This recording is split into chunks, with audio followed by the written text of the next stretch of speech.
বন্ধুরা কেমন আছো সবাই? আশা করি সকলে অনেক বেশি ভালো আছো। তো আজকের ভিডিওটা হচ্ছে নতুন চ্যানেল গ্রো করা নিয়ে। তো নতুন চ্যানেল আমরা গ্রো করতে পারি না, শুরুতে আমরা যে ভুলটা করে ফেলি। আর ভুলটা আমরা কেন করি তাও বুঝতে পারি না। কারণ নতুন ক্রিয়েটর, আমরা নতুন এসেছি ইউটিউবে, বুঝতে পারি না যে কিভাবে ভিডিও আপলোড করতে হয়। তো ভিডিও আপলোড করা নিয়ে অনেক ভিডিও আছে ইউটিউবে ভিডিওর কোনো শেষ নেই। কিন্তু তারপরেও আমি যে নিয়মটা আজকে বলতে চলেছি সেই নিয়মটা ফলো করলে অবশ্যই সাকসেসফুল ইউটিউবার। কেননা আজকের ভিডিওটা অনেক বেশি ইনফরমেটিভ। আর আজকের ভিডিওটা একজন নতুন ইউটিউবার হয়ে থাকলে অবশ্যই দেখেন, কারণ আজকের ভিডিওটা অনেক বেশি ইনফরমেটিভ। কারণ আজকে যখন আমরা নতুন একটা চ্যানেল খুলি, নতুন চ্যানেল খোলার পর আমাদের যে প্রথম কাজটা থাকে সেটা হচ্ছে আমরা ভিডিওটা পুরোপুরিভাবে এসইও করি। এসইও করার পরে ট্যাগও লাগাই, ডেসক্রিপশনে দেই, টাইটেলে দেই। কিন্তু কি হয়, আমাদের ভিডিওতে ইমপ্রেশনই পাঠায় না। আর ইমপ্রেশন না পাঠাইলে ভিউজ আসবে না, এটা তো স্বাভাবিক। আর ইমপ্রেশন যত বেশি পাঠাবে তত বেশি সে না আমাদের ভিউজ আসবে। ইমপ্রেশন কেন দেয় না? নতুন চ্যানেলে প্রথম ভিডিও আপলোড করলে ইমপ্রেশন কেন পাই না? ইমপ্রেশন দিবে না কেন? আমি ভিডিও তো বানাইছি, ক্যাটাগরিও সঠিক দিছি, সবই সঠিক দিছি, ট্যাগও দিছি, ডেসক্রিপশনও দিছি, টাইটেলও দিছি, তাহলে আমার ভিডিও কেন দেবে না? ইমপ্রেশন দিলেই তো তবেই তো আমার ভিডিও ভাইরাল হবে নাকি? কিন্তু ইমপ্রেশনই দেয় না, ইউটিউব রোবট অ্যালগরিদম ইমপ্রেশনই পাঠাচ্ছে না। ইমপ্রেশনটা পাঠাবে কেমনে ভাই? যদি ভিডিওটা আপলোড করছি আমি, ঠিক আছে, ভিডিওটা এসইও করছি, ভিডিও সবই ঠিক আছে, এ টু জেড যা আছে তার থেকেও বেশি সব কিছু 100 ঠিক আছে, কিন্তু একটা জিনিস মিস্টেক করতেছে, আর সেটা হচ্ছে নতুন চ্যানেল গ্রো করার জন্য আমরা জানি যে আমি যেরকম দর্শক ইউটিউবে ভিডিও দেখতেছি, তেরকম দর্শকরাই তো আমার ভিডিও দেখবে। কিন্তু কোন ধরনের দর্শকরা এই ধরনের ভিডিও দেখবে? সব ধরনের দর্শকরাই তো আর এই ধরনের ভিডিও দেখবে না। এই ধরনের ভিডিও যেই অডিয়েন্সগুলো দেখবে তারাই তো দেখবে। আর সেই অডিয়েন্স আমি পাবো কোথায়? সেটা তো ইউটিউব রোবটকে বোঝাতে হবে যে আমার ভিডিওটা আসলে কোন ধরনের, যে কোন ধরনের দর্শকরা আমার এই ভিডিওটাতে। যেমন আমার ভিডিওতে আপনারা দেখতেছেন, আপনাদেরও একটা বেস আছে, আপনার যেই অডিয়েন্স, সেই অডিয়েন্সের কাছে কিন্তু আমার এই ভিডিওটা যাবে। সঠিক অডিয়েন্সদের কাছে গেছে বিদায় আপনারা কিন্তু আমার ভিডিওটা দেখতে চান। আর যদি ভুল অডিয়েন্সদের কাছে যেত, যেমন ধরেন ব্লগ চ্যানেলে যে ব্লগ অডিয়েন্স, তারপরে সায়েন্স অ্যান্ড টেকনোলজি যে অডিয়েন্স তাদের, তারপরে এন্টারটেইনমেন্ট, কমেডি, এইসব ক্যাটাগরির যারা অডিয়েন্স আছে তাদের কাছে যদি যেত, তা হয়তো 100 জনের মধ্যে একজন দুইজন দেখতো, আর কি বাকিরা দেখতো না। কিন্তু এখন যারা 100 জনের মধ্যে 100 জনই দেখবে, কারণ সঠিক অডিয়েন্সের কাছে পাঠাইছে। তো ভিডিওটা এসইউ করলেই হবে না। তো প্রথম অবস্থায় নতুন চ্যানেল খোলার পরে আমরা যে ভুলটা করি সেটা হচ্ছে আমরা টাইটেলও দেই, ডেসক্রিপশনে দেই, তারপর আমরা ভাবি কেন ভিডিও পাঠাচ্ছে না? ভিডিও 24 ঘন্টা হয়ে গেল, একদিন হয়ে গেল, 2 দিন হয়ে গেল, 3 দিন হয়ে গেল, ভিডিওতে ইমপ্রেশনই দিল না, কারণ কি? আসলে মূলত কারণটা কি? তো এই কারণটা হচ্ছে যে ইউটিউব রোবট বুঝতেই পারে নাই, ইউটিউব অ্যালগরিদম বুঝতেই পারে না যে আপনার কন্টেন্টটা কি। সে সিউ করছে, সে ডেসক্রিপশনে দেখছে, টাইটেলও দেখছে, সবই দেখছে, 24 ঘন্টার মধ্যে সে সব দেখে ফেলে। 24 ঘন্টা সে এসইউ করে আপনার ভিডিও। আপনার ভিডিওটা ফুল এসইউ করে যে আপনার ভিডিওটা আসলে কি ধরনের।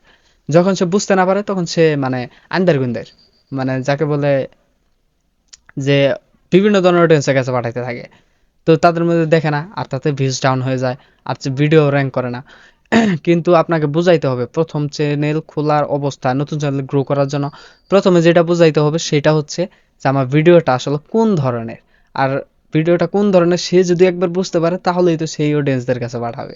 তো ফার্স্ট ভিডিও, আমি ধরেন যে ব্লগ চ্যানেল করলাম, তো ব্লগ চ্যানেল খোলার পরে আমি সেই ক্যাটাগরি দিলাম, চ্যানেল এসইউ করা শেষ, মোটামুটি সব কমপ্লিট। এখন আমি ভিডিও আপলোড করব, তো ভিডিও বানাইছি, একটা ব্লগ ভিডিও বানাইছি, এখন আমি পরের দিন আপলোড করব। যার জন্য আমি সমস্ত কিছু কালেক্ট করছি, ট্যাগ এসইউ মেসেজ যা আছে সব সব কালেক্ট করে আমি এখন ভিডিওটা আপলোড করব। তো পরের দিন আমি আপলোড করতে গেলাম। আপলোড করার আগে আমাকে একটা কথা, যেই টপিকটা আজকে সেইটাই আমি বলতেছি, যে প্রথম একটা কথা মাথায় রাখতে হবে, যে ব্লগ চ্যানেলে যে ভিডিওটা আমি বানাবো, যেহেতু আমার নতুন চ্যানেল, কিন্তু ইউটিউব অ্যালগরিদমকে বোঝাতে তো হবে যে এটা আসলে একটা ব্লগ ভিডিও, যেটা ব্লগ ভিডিও ব্লগ অডিয়েন্সদের কাছে পাঠাতে হবে।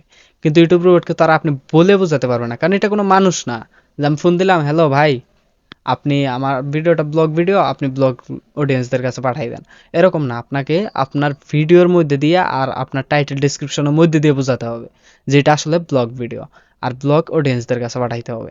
তো ব্লগ ভিডিও বানায় এখন আমি ভিডিওটা আপলোড করতে যাব। আপলোড করার সময় আমাকে যেটা করতে হবে, ব্লগ চ্যানেল, বাংলাদেশে কিন্তু অনেক বড় বড় ব্লগ চ্যানেল আছে, অবশ্যই তৌহিদ আফ্রিদি ভাইয়ের মতো কিন্তু অনেক বড় বড় চ্যানেল আছে যেগুলা ব্লগ করে। রাফসানদার ছোট ভাই ব্লগ করে কিন্তু। তো এই ব্লগ ভিডিও অনেক বড় বড় চ্যানেল যাদের মিলিয়ন মিলিয়ন সাবস্ক্রাইবার। তো আমি কি করব, সব থেকে যাদের ব্লগ চ্যানেল একটা উঠাই নেব। উঠাবো কেমন? এই যে তুইলা ফালাই দিলাম এরকম না। তো বিষয়টা হইতেছে আমি তাদের একটা চ্যানেলকে ইউজ করব। ইউজ কিভাবে জানে ইউটিউব রোবট বুঝতে পারে যে না এই চ্যানেলের মতো আমার এই চ্যানেলের ভিডিও। ওকে, এখন তো বুঝতে পারতেছেন যে আমার ভিডিওটা যখন ইউটিউব বুঝতে পারবে যে না ওই চ্যানেলের মতো এই ভিডিওটা, তাহলে ওই চ্যানেলের যে মিলিয়ন মিলিয়ন সাবস্ক্রাইবার আছে তাদের কাছে এই ভিডিওটা তুলে ধরবে। তো আমার ভিডিও আর চ্যানেল দুইটাই র্যাঙ্ক তো হয়ে যাচ্ছে। তো এখন আমাকে কি করতে হবে, ফার্স্ট ভিডিও আপলোড করার সময় টাইটেল ডেসক্রিপশন যা ঠিক করছি সব ওকে ভাবে দিয়ে দিব, কোনো সমস্যা নাই। সব ওকে করার পর আমাকে শুধু একটা চেঞ্জ করতে হবে, একটা নতুন জিনিস অ্যাড করতে হবে, আর সেটা হচ্ছে টাইটেলে আমি এই যে যে ব্লগ চ্যানেল বড় বড় চ্যানেলগুলো বললাম, যে কোনো একটা বড় চ্যানেল আমি এখানে মেনশন করে দেব। হ্যাঁ, ওকে, বুঝতে পারছেন? তো মেনশন করে দেবো আর ডিসক্রিপশনে আমি ওই চ্যানেলটাকেও মেনশন করে দেবো। মেনশন করে দিলে কি হয়, ইউটিউব অ্যালগরিজম সব কিছু এসইউ করে যখন সেই মেনশনটা দেখতে পাবে তখন সে বুঝে যাবে যে এই অডিয়েন্সের আর এই চ্যানেল রিলেটেডই এই ভিডিও, যে এই চ্যানেলের মতোই এই চ্যানেলের ভিডিও। তো এই চ্যানেলের যে বড় চ্যানেলের যে অডিয়েন্স আছে তাদের কাছে এই ভিডিওটা তুলে ধরবে, আর ওই চ্যানেলের যে মিলিয়ন মিলিয়ন সাবস্ক্রাইবার তাদের কাছে ইমপ্রেশন পাঠানো শুরু করে দিবে। আর ইমপ্রেশন পাঠানো শুরু করে দিলেই ভিডিও আর চ্যানেল দুইটাই গ্রো হয়ে যাবে। তো এটা গেল ছোট চ্যানেল নিয়ে সমস্যা থাকলে, এখন ছোট চ্যানেলের সমস্যা শেষ। তো নতুন ক্রিয়েটরদের জন্য এটা হচ্ছে সব থেকে বেস্ট আর ইউনিক। আর এর একটা লাইভ প্রুফ প্রমাণ আমি দেখিয়ে দিচ্ছি। আর এর জন্য ইউটিউবে যত নতুন ক্রিয়েটার্স আছে এই 2024 সালে যাওয়ার পর তাদের সকলেরই ফার্স্ট ভিডিও আপনি চেক করেন। ফার্স্ট ভিডিও চেক করার সময় অবশ্যই দেখবেন যে সব থেকে বড় সে যে ভিডিও বানায় সেই রিলেটেডই টাইটেলে গিয়ে দেখবেন যে সব থেকে বড় যে ইউটিউবার তাকেই মেনশন করছে। তো মেনশন করে সেই অ্যালগোরিদম বুঝাইছে যে আমার ভিডিওটা ওই রিলেটেড, ওই অডিয়েন্সদের কাছে পাঠান। তো বন্ধুরা আজকের ভিডিওটা ভালো লাগে থাকলে অবশ্যই সাবস্ক্রাইব করো আর বেশি বেশি লাইক করো, আর এই ভিডিওটা শেয়ার করো যাতে অন্যরা দেখতে পায়, ছোট ছোট ক্রিয়েটর যারা আছে আমরা একে অপরকে সাহায্য করি।